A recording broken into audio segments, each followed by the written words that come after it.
The Acts of the Apostles, chapter 18. So today I want to discuss a chapter brimming with faith, perseverance, and the power of God's hand at work in the lives of ordinary people. Now, it recounts Paul's ministry in Corinth and beyond. And as we go through it, I invite you to reflect on how these stories mirror moments in your own life and how they can inspire you to act with renewed courage and faith. The journey to Corinth, a city of challenges. So, Paul's journey to Corinth marks a beginning of a new chapter in his mission. Corinth was no ordinary city. It was a thriving center of commerce, wealth, and culture, notorious for its immorality and idolatry.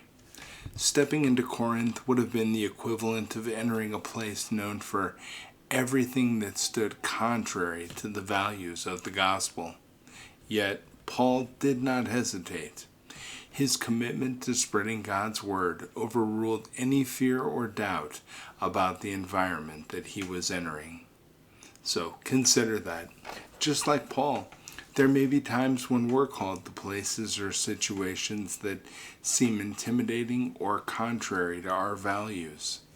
It's in these places that our light is needed most, and we should step forward with confidence that God will equip us to fulfill His purpose.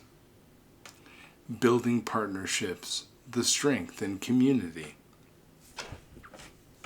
So, while in Corinth, Paul met Aquila and Priscilla, a couple who had recently been expelled from Rome due to Emperor Claudius's decree. They were tent makers by trade, just like Paul was, and this common ground laid the foundation for a meaningful partnership. But this wasn't just about making tents. It was about building a community rooted in faith. Now, Paul worked alongside Aquila and Priscilla, creating a strong support system that allowed him to carry on his ministry with vigor and resilience. So think about that. That's really great. God often sends us companions on our journey, doesn't He? And sometimes they come in unexpected forms. Could be a coworker, friends, or even strangers who share a common purpose. But when you open your eyes to the people around you, you may find that you are not alone in your mission. Cherish those partnerships because they can be a source of strength and encouragement. Facing rejection with boldness. So, Paul's initial efforts to preach in the synagogue were met with resistance and hostility. The Jewish leaders rejected his message, causing him frustration and disappointment.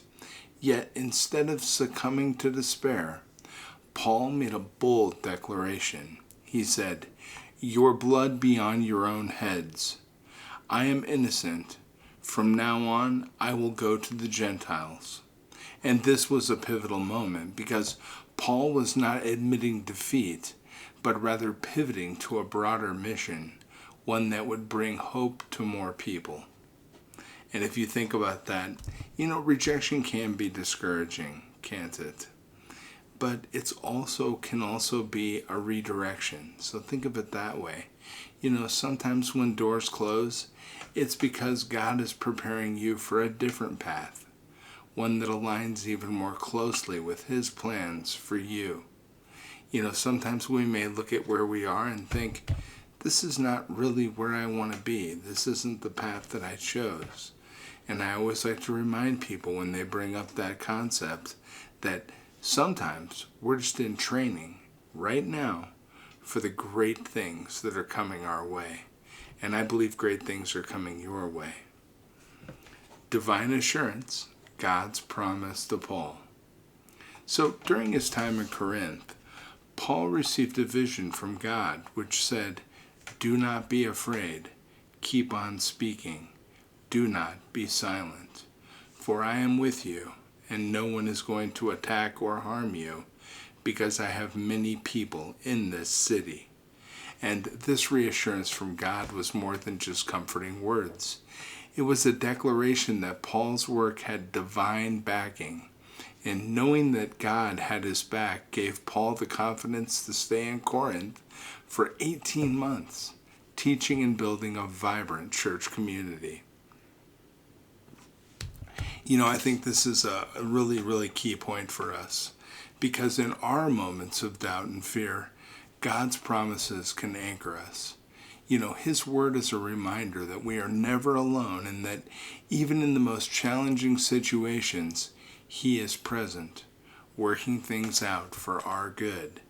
So when you feel overwhelmed, take a moment to remember that God's presence is with you, empowering you to move forward. And that's true and beautiful, right? The importance of perseverance, victory in the midst of opposition. So Paul's stay in Corinth wasn't without further challenges. He was brought before Gallio, the proconsul of Achaia, by the Jewish leaders who had accused him of promoting unlawful teachings. Now, Gallio dismissed their case, stating that it was an internal religious matter and not something he needed to judge. And this unexpected outcome is truly significant, because it not only protected Paul, but it set a precedent that allowed him to continue preaching without interference for the time being. And think about that in our case, perseverance pays off. When we face opposition, it's crucial for us to remember that God's purpose cannot be thwarted by human plans. We need to stand firm, knowing that God can use any situation, even opposition, to further his kingdom and protect his people. A new chapter, moving on to Ephesus and planting seeds. So after Paul's time in Corinth, he traveled to Ephesus, leaving Aquila and Priscilla to continue the work. Now their dedication did not stop with Paul's departure. They soon encountered Apollos, and he was a learned man who was passionate about teaching, but only knew of John's baptism. Seeing his potential, Aquila and Priscilla took him aside and explained the way of God more accurately. And this act of mentorship showed the importance of investing in others to carry the message forward. Think about that. In our case, we're not called to do everything alone. Part of fulfilling God's purpose is equipping others to carry on the mission, whether through mentoring, teaching, or simple acts of encouragement. The seeds we plant in others can grow and create ripples that reach far beyond our own personal influence. So, as we conclude, I think we can agree that this is more than a historical account. It's a powerful testimony of faith, perseverance, and the community of believers supporting one another. Paul's mission in Corinth and the impact of Aquila and Priscilla's faithfulness demonstrate that the work of God moves forward through partnerships, courage in the face of opposition, and investment in future leaders. So, as you leave today, I'd like for you to ask yourself, who are the Aquilas and Priscillas in your life? Those who strengthened you and whom you can encourage. And how can you embrace the unknown with the faith that God is guiding your steps? I want to ask you to let this chapter challenge you to step boldly into your calling, support those around you, and trust that God's presence is with you every step of the way. Remember, God's message is one that spreads through courage, community, and a deep, unwavering belief that He is with us, even when we cannot see the road ahead. Well, I can see one thing for tomorrow, and that's that I'll be back to discuss with you the Acts of the Apostles, chapter 19.